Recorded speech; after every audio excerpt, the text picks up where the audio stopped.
Ok, allez, encore une petite vidéo. On va parler aujourd'hui d'étranglement. Je vous présente Mika, mon élève depuis 10 ans. Donc voilà, il connaît tout, ou presque. Je ne vais pas tout dire encore, mais il est en très bonne voie pour devenir instructeur là très prochainement. Donc on va bosser sur un petit truc intéressant, c'est les étranglements. Quand je regarde un petit peu des vidéos sur les étranglements, je vois souvent un truc comme ça. Vas-y, fais un dégagement sur l'étranglement. Vas-y, ouais, ok, voilà par exemple. Bien, maintenant le problème que j'ai avec ça, il y a deux problèmes. Les deux problèmes principaux, si tu veux, c'est que quand je mets mes mains ici, bah, je suis ni technique, ni avec vitesse, ni intention. Donc les gens en fait ils travaillent en mode détente, toujours. Alors je veux bien qu'au démarrage de ton activité, tu sois sur ça, mais rapidement il faudra montrer qu'un étranglement c'est plus ça un étranglement. Il y a de la vitesse, je l'ai surpris, et il y a de l'intention. C'est-à-dire que le mec qui vient mettre ses mains sur ton cou, c'est pas, il n'est pas en promenade quoi. Hein, c'est ultime, l'étranglement c'est ultime, c'est pour ça mes gamins quand ils étaient au collège, hein, on t'arrache le t-shirt, tu vas voir la maîtresse, on t'insulte, tu vas voir la maîtresse, on te frappe, tu réponds, mais on t'étrangle, c'est la guerre. Un gamin qui pose ses mains sur un autre gamin, c'est la guerre, là tu lui éclates les couilles, il y a un enjeu vital, d'accord. Le mec qui pose ses mains sur le cou de quelqu'un, il sait ce qu'il fait. C'est vital, là il respire. Si je lui écrase la glotte avec les doigts, il va vite se rendre compte, tu vois, t'as plus de jambes, tu tombes par terre, arrêt buffet. Donc là, ce qui me gêne, c'est que les gens ils partent toujours du principe qu'un étranglement c'est ça. Non, ça c'est bien au début, quand tu es novice. Un étranglement, en fait, si le mec il va vraiment sur un étranglement, sa tête elle va être transformée, tu vois, ça va être plus ça l'étranglement. Donc là, psychologiquement, si lui, pendant des années d'entraînement, il s'est préparé à ça, avec un mec presque qui lui sourit, tu vois, en face, bah, le jour où ça va lui arriver, il va être complètement annihilé, le mec, il est effondré, parce qu'il n'a jamais vécu ça, quoi. Si à chaque fois tu viens poser tes mains gentiment, bah, il n'a jamais le ressenti de ce choc, de ça, là. En fait, ça va venir là, tu vois. Ça, c'est assez désagréable. Si je lui mets les deux mains comme ça à plein fer, sur tous mes pognes, quoi. Bon, là, bah, il va se manger un choc. Alors, je leur fais voir aux élèves sur le biceps, comme ça, tu vois, parce que je vais pas lui faire mal, sinon, quand il va manger sa soupe pendant 15 jours, il va penser à moi, tu vois. Mais le choc, il est là. Voilà, c'est ça le choc, tu vois. Il va être là. Voilà, forcément, tu prends ça sur le coup, psychiquement, tu t'en prends une. Si tu as été à apprendre que ça sert à un étranglement, bon, bah, tu as appris à te foutre en échec.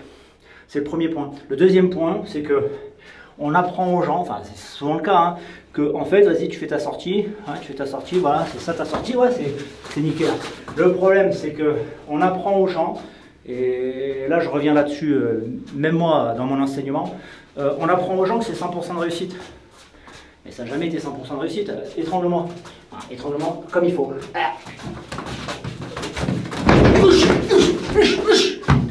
Ok, ça c'est pas monté. Ça s'est pas passé comme j'ai voulu. Je suis monté ici, ça s'est verrouillé. J'ai pas fait mon dégrafage comme il faut. J'ai pas fait ça comme il faut. Bon, reste combatif. Le problème, c'est qu'on est parti toujours du principe, si tu veux, que 1, 2, 3, 4, 5. Et j'étais sorti d'un étranglement. Ouais. Étranglement, il sert. Voilà. Merde.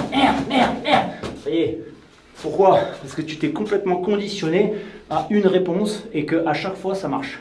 Alors j'ai une phrase clé. Enseigner 100% de réussite, c'est apprendre l'échec. Apprendre à quelqu'un qu'à chaque fois ça va marcher. Le problème c'est, ça a marché sur moi, sur Mika.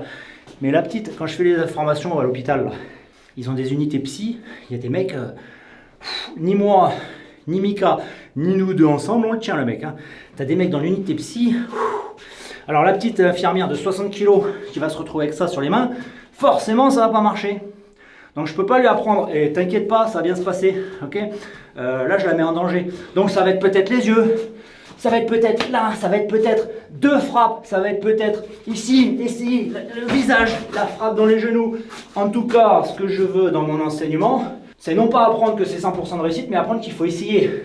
Ok, étrangle. Allez, plaque-moi au mur. Ok, ça c'est passé. Tu refais, coller. Allez, coller. Ok, c'est passé. Maintenant le problème, il m'en a fait une longue et une courte. C'est ou l'un ou l'autre. Donc fais un étranglement. Je fais ma démerde. Fais-moi un étranglement. Je fais ma démerde. Ok. Et tu me le fais en pousser. Pousse.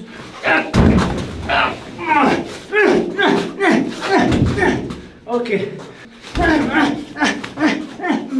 En fait, la meilleure défense sur l'étranglement, approche un peu, elle est là.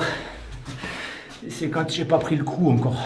Le coup, le choc, la poussée, donc le déséquilibre, le visage qui vient se coller à toi, la hargne qu'il va y avoir avec. Déjà, tes chances de survie, elles viennent de... D'accord? Pensez au CAPSI. Moi, quand je fais un travail sur l'étranglement, je pense au CAPSI. D'accord? Le fameux Francis Homme, là, avec la petite infirmière de 60 kg, forcément. Donc, la meilleure défense sur l'étranglement, c'est quand tes mains viennent... Voilà la défense. Ok? Défense sur l'étranglement. La main, là, la main, pas ici, là, ici. Ok? Avoir les mains hautes, connaître sa distance, anticiper, langage corporel, tout. Parce que quand on est là, et que lui, il a switché, c'est chaud. Donc il existe, on les refait doucement, il existe 1, 2, 3. Ok? Il existe 1, 2, 3. Ok? Il existe 1, 2, 3, 4. 1, 2, 3. Ok, tout ça, ça existe. Seulement, c'est pas tout le monde qui peut sortir ça. En termes de stress, 70% de capacité en moins. Ok, si t'es pas bien préparé. En termes de réponse, donc neuronale, musculaire, il faut avoir de la force, il faut avoir putain de vivacité. Donc si le mec il m'attaque là, avec un étranglement qui est pas technique, qui est pas rapide, où il n'y a pas d'intention, bah ma réponse elle sera de la même. Elle sera ni technique, ni avec de la vitesse, ni avec l'intention de m'en sortir, quoi. Tu vas faire une gestuelle qu'on t'aura appris, mais c'est pas la gestuelle qui correspond à la réalité. Donc attention sur les étranglements, parce que je vois beaucoup de confrères qui se remettent pas en question. Moi je me suis remis en question sur pas mal de trucs. Apprendre qu'un étranglement c'est comme ça et pas autrement. Je pose mes mains gentiment, bah échec, ok, c'est pas ça. Apprendre que c'est 100% de réussite sur telle gestuelle, bah, c'est lui apprendre en fait, à se foutre en échec. Donc il faut être vachement humble par rapport à ce genre de choses, parce que le level là il est haut et les chances de survie elles descendent très vite. Allez, prenez soin de vous, merci Mika, et puis on se voit pour une prochaine vidéo. Ciao.